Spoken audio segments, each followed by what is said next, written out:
Bismillahirrahmanirrahim.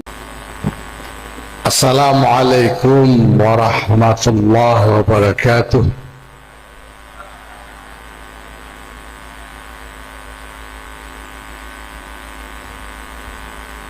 Alhamdulillah wa syukurillah wa salatu wassalamu ala rasulillah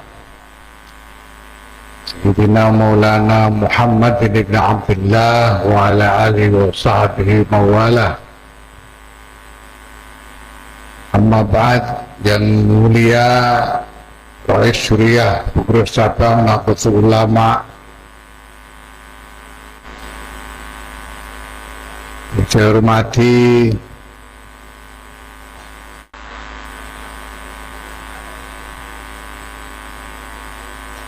yang saya hormati Ketua Tanfidiyah PCNU, para tamu undangan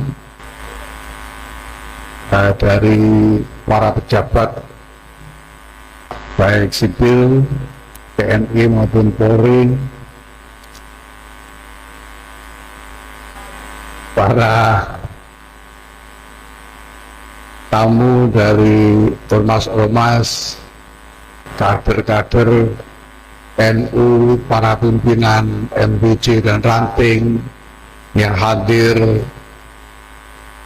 yang saya cintai semuanya. Alhamdulillah, saya bisa merasakan semangat dan kebanggaan yang luar biasa dari PCNU hari ini.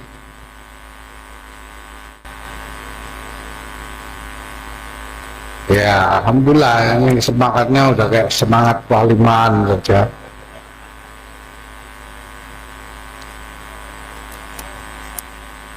Itu saya lihat itu kayak wali sama ngantennya gitu.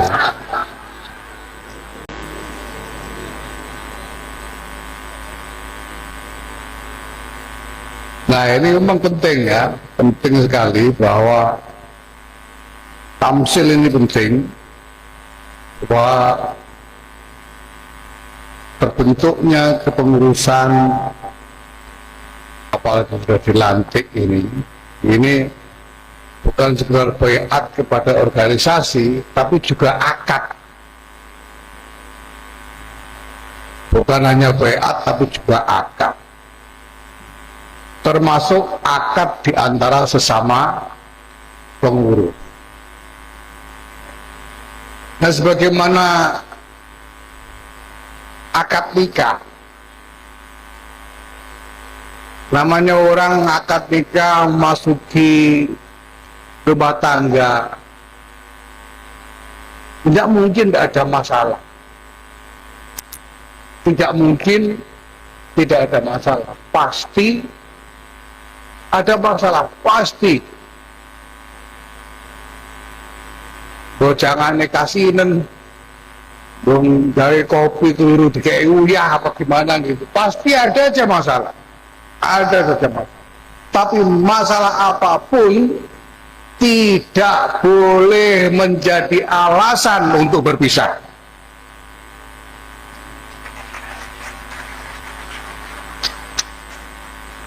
Jadi kalau sudah ada pelantikan gini ya janganlah nanti ada saling pecat antara satu sama lain, misalnya begitu, itu jangan pakai. Kalau sudah akad gitu ya, masalah selesaikan bersama, tapi jangan sampai pisah. Nah, kalau ada masalah jadi alasan pisah, masalah ini jadi rondo semua. Repot.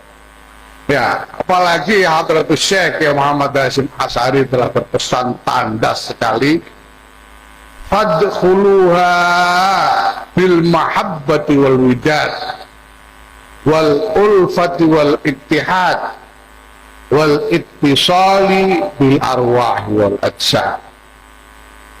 Masuklah kalian semua ke dalam Jam'iyah Nahdlatul Ulama. Udkhuluha ay udkhulu hadhil jam'iyah Bil mahabbati wal midad, dengan cinta dan kasih sayang di antara kalian semua. Wal ulfati wal ittihad, dengan rukun dan bersatu.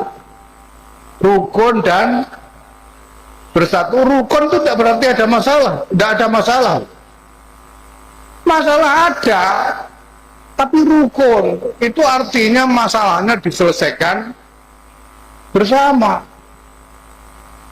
Mungkin salah satu ada kesalahan terhadap yang lain, ya mari kita bicarakan kesalahannya apa, bagaimana memperbaikinya, tapi kita tetap rukun dan bersatu. Ini penting supaya jamiah ini tetap senantiasa utuh sepanjang zaman. Dan yang terakhir tentu saja wal ittisali bil arwah wal ajsad. Kalau ittisal bil ajsad kita sudah biasa, orang NU ini kumpul-kumpul kayak begini ini, ya bayi belum lahir aja kita sudah diajak kumpul 7 bulan, nanti lahir kumpul lagi walimah tasmiyah, habis itu sunat kumpul lagi walimah khitan, habis itu kawin kumpul lagi, habis itu mati kumpul lagi gitu. Malah berhari-hari sampai 40 hari. Sudah mati setahun kumpul lagi pol. Kumpul terus. Kalau ittisal bil ajsad kita biasa. Nah, yang perlu terus kita bangkitkan kembali dan kita gelurakan adalah ittisal bil arwah. Mari kita saling menyambungkan diri di antara kita, di antara roh-roh kita. Bukan hanya jasad kita saja, tapi roh-roh kita. Saya sudah sering sampaikan di berbagai kesempatan bahwa saya titip kepada seluruh kader Jamiah Nahdlatul Ulama ini, titip, ya, paling enggak sehari sekali saja menghadiahkan Fatihah untuk segenap ulama ihadil jam'iyah, ulama Nahdlatul Ulama, warijaliha dan tokoh-tokohnya, wakawadiriha dan kader-kadernya.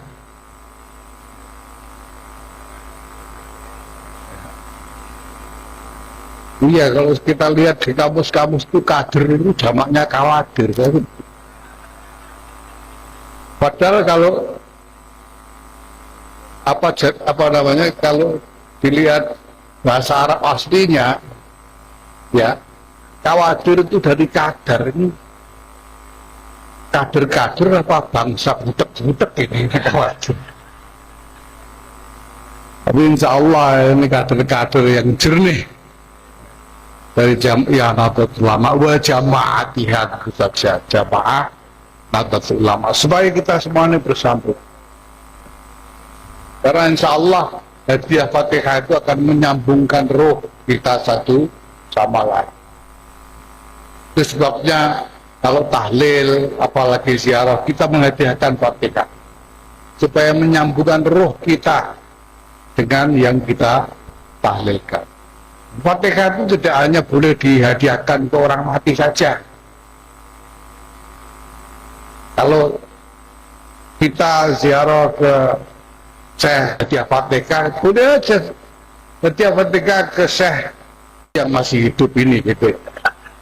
Boleh. Karena Fatihah itu 5 quri'atlah. Kita niati untuk menyambungkan roh-roh kita. Insya Allah dengan begitu kita akan menikmati kehidupan berjamiah yang penuh kehangatan, yang harmonis, yang penuh semangat untuk meraih masa depan yang lebih baik bagi kita. kita semua. Saya juga sangat berbesar hati dengan inisiatif-inisiatif ini. Masya Allah, ini menunjukkan bahwa semangat untuk beradaptasi dan mengadopsi berbagai instrumen peralatan yang diperlukan untuk secara progresif mengejar masa depan yang lebih baik itu, ini sudah berkembang di kalangan PCNU, alhamdulillah. Bahkan sudah ada kolaborasi, alhamdulillah. Ya. Memang kita tidak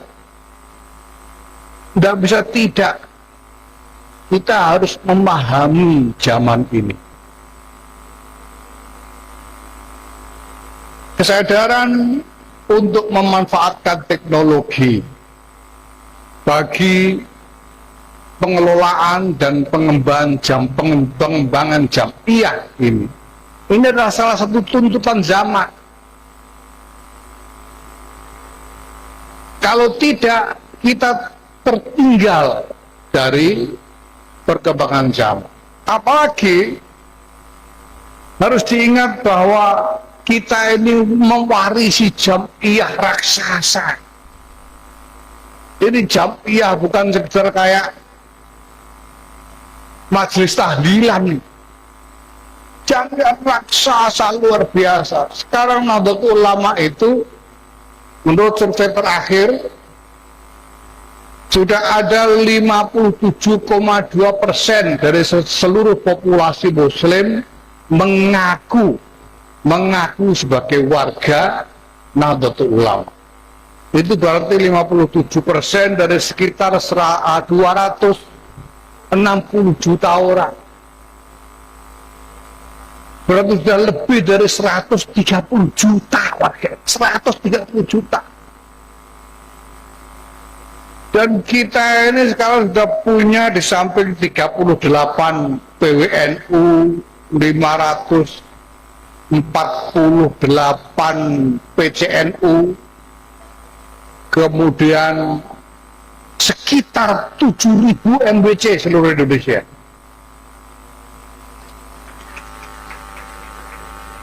Habis ini tepuk tangannya harus lebih keras. Sekitar 7.000 MBC dan 61.000 ranting seluruh Indonesia. Lebih keras.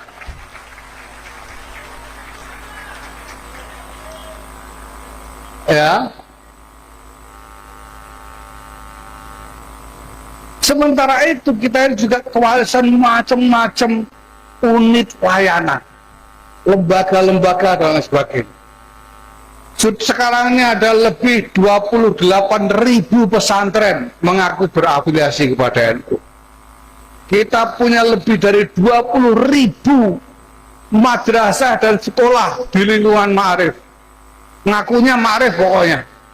Yang punya entah siapa, enggak tahu pokoknya. Terserah yang punya siapa dan mengakunya Ma'arif semua. Itu lebih 20.000. Kita terakhir dalam satu pertemuan yang digelar oleh LPTNU, kita bisa kumpulkan 286 perguruan tinggi di lingkungan NU.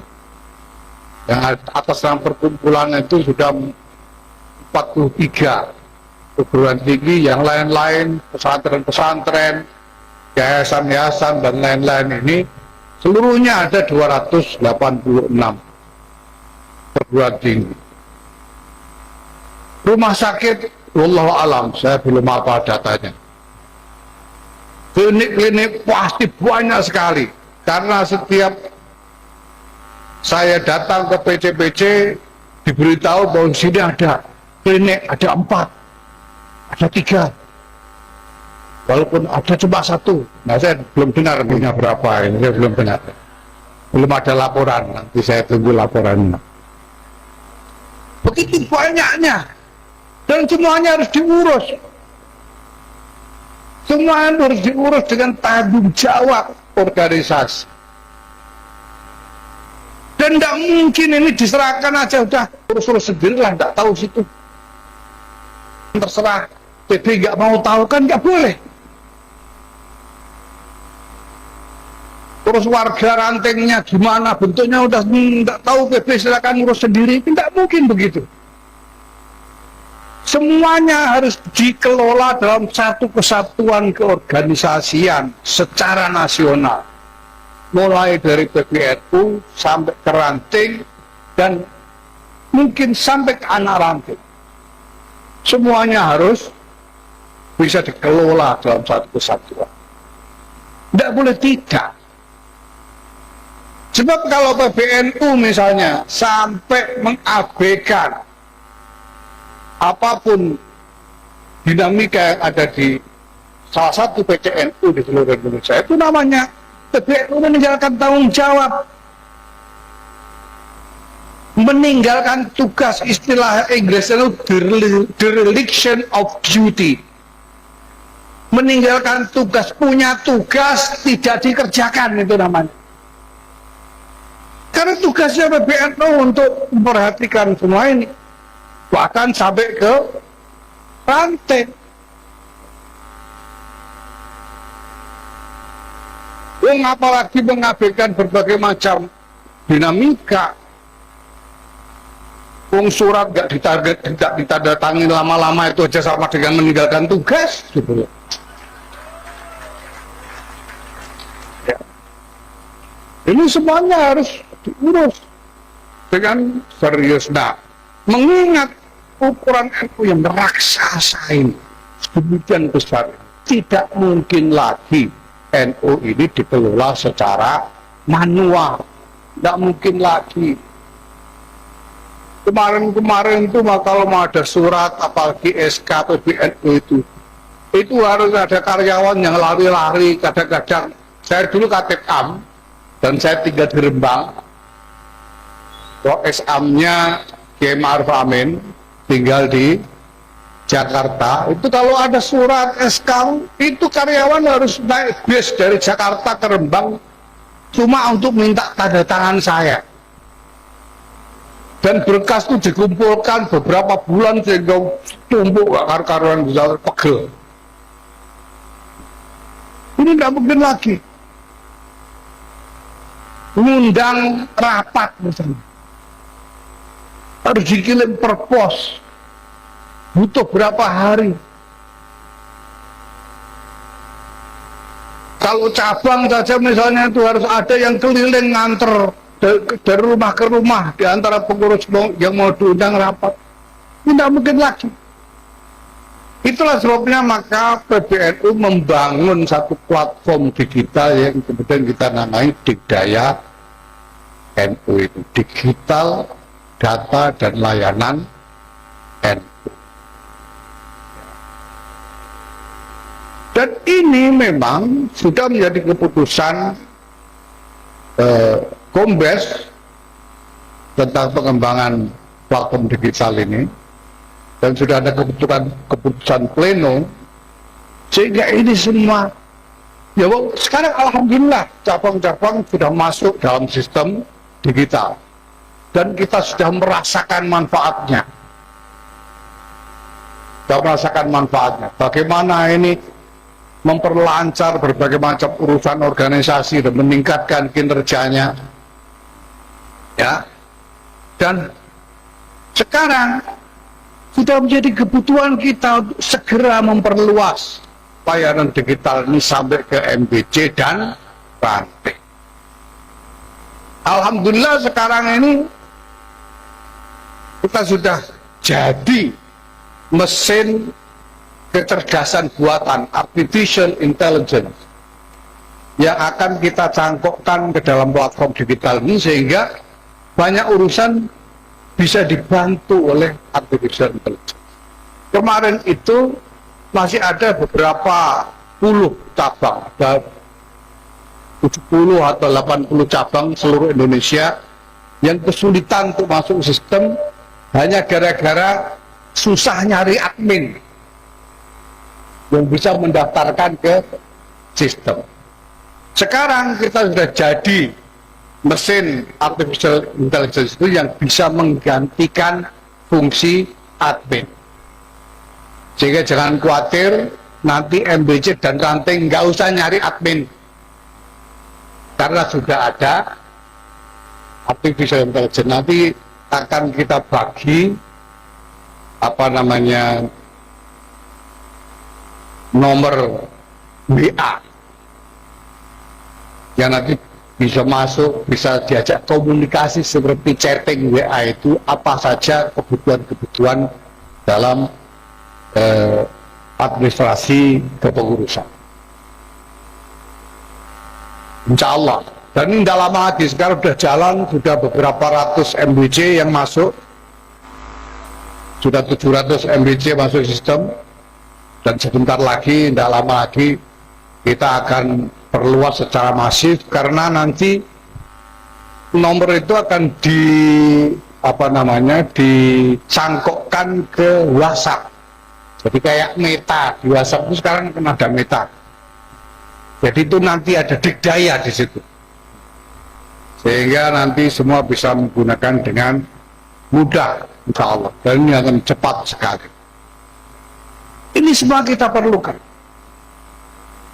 Dan lebih dari itu, ini ada kader-kader dari Banom, Patet, Muslimat, Ansor, Ibnu PNU, Pagar Nusa, Ishari ada nggak Ishari?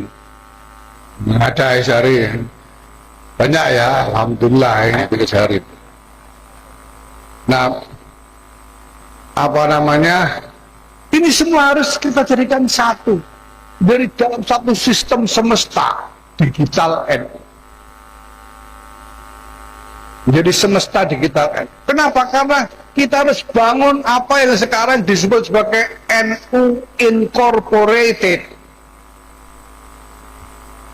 Waduh, pintu raya. NU itu harus menjadi satu kekuatan yang dipersatukan untuk bergerak bersama, berjuang bersama, karena kita menghadapi tantangan-tantangan raksasa yang terus berkembang setiap harinya. Sehingga tidak bisa tidak.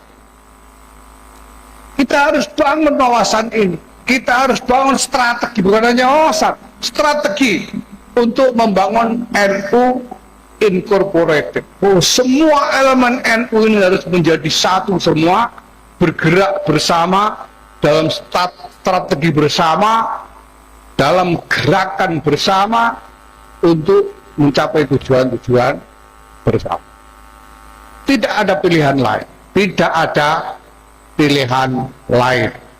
Ini harus diperjuangkan. Kalau tidak, kita akan tertinggal, dan kalau sudah tertinggal, maka akibatnya kita menghadapi resiko menjadi semakin tidak relevan, semakin tidak jelas gunanya.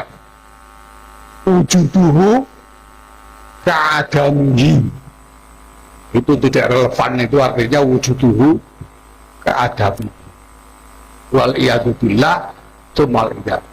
Tidak ada pilihan, harus kita lakukan. Nah, ini ada pantunnya. Sorme cono ulane, jo gelo wis ngono carane. Itulah. Memang harus begitu. Dan kita sudah diingatkan selama ini, agak ada makalah yang sebetulnya masyhur sekali. Lama saya cari dari mana sumbernya, akhirnya saya dapat keterangan bahwa makalah ini berasal dari apa yang dianggap sebagai bagian dari hikmatu Ali Daud, hikmah dari keluarga Daud alaihissalam. Bahkan ada yang mengatakan bahwa ini sebetulnya makalah ini berasal dari Sohifah Ibrahim. Ya, keterangan itu ada di kitab bahjatul majalis wa unsul majalis wa syahdul brahin wal hajis, yang ditulis oleh Syekh Ibnu Abdul Bar. Abdul Bar itu Yusuf bin Abdullah bin Muhammad bin Abdul Bar Al-Andalusi Al-Maliki. Bagaimana makalah itu bunyinya? Alal aqil ayyakuna arifan bizamani malikan lilisani mukbilan bisya'ni. Orang yang akalnya jalan, orang cerdas itu kan akalnya jalan. Ini dibahas di kitab itu, dibahas di dalam babul akli wal hamqi, bab cerdas dan geblek. Babnya itu namanya bab cerdas dan geblek. Al-akil, orang yang otaknya jalan, akalnya jalan, semestinya dia memahami zamannya. Ini zaman kayak apa sih ini? Kita harus paham.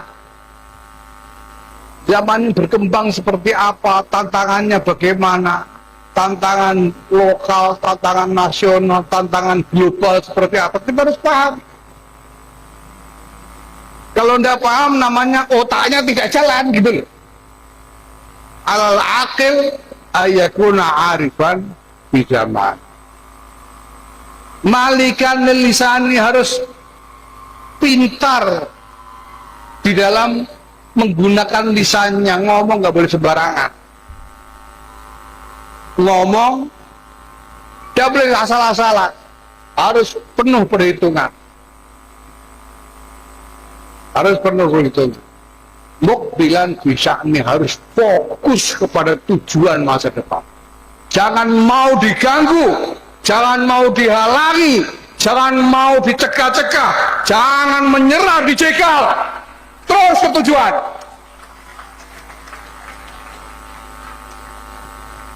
Mukbilan bisa aneh, ini kalau akil. Kalau tidak begitu berarti hamil.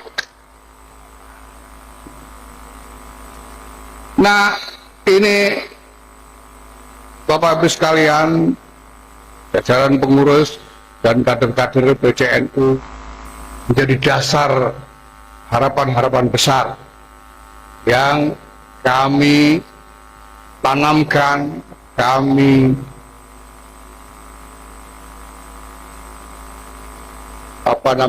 kami serahkan, kami pasrahkan, kami titipkan. Segala yang dilakukan oleh setiap cabang ini harus bisa menjadi kontribusi bagi keseluruhan pembangunan Nahdlatul Ulama, Jam'iyah Nahdlatul Ulama ini secara nasional. Apa yang menjadi sukses harus bisa menjadi inspirasi bagi PCNU di seluruh Indonesia. Apa yang menjadi kesulitan di setiap PC ini harus bisa dikomunikasikan untuk mendapatkan pelajaran-pelajaran jalan keluar dari teman-teman kita PCNU yang lain di bawah pendampingan yang dilakukan oleh PWNU dan kemudian oleh PBNU. Insya Allah dengan begini maka kita bisa mengatakan bahwa masa depan NU adalah masa depan yang gemilang, bahwa masa depan NU adalah masa depan kemuliaan, bahwa masa depan NU adalah masa depan fi mardhatillah subhanahu wa ta'ala. Amin. Wallahu muwaffiq ila aqwamit thariq. Wassalamualaikum warahmatullahi wabarakatuh.